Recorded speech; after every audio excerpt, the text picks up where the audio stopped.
Hey guys, in this video I'm going to show you how to fix Shopee promotion cannot be redeemed or fully redeemed. If you find this video helpful, please consider to like this video and subscribe to my channel. In saying that, let's just jump straight into the video. All right, if you get a message that pops up that's similar to this, there's a reason behind this.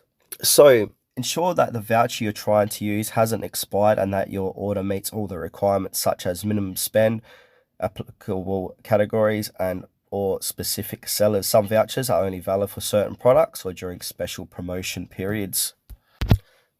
Another thing what we can do is go ahead and clear the app cache. So long press down on the app, click on the little eye, scroll down, click onto storage, and then clear cache on the bottom right hand corner of the page. And if that doesn't work, go ahead and make sure the Shopee app is up to date. So go to your Player App Store.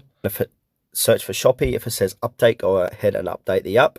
Now, if you're still getting this message, another thing we can do is just simply contact their Shopee customer service. So if none of these solutions work, it's best to reach out to customer support.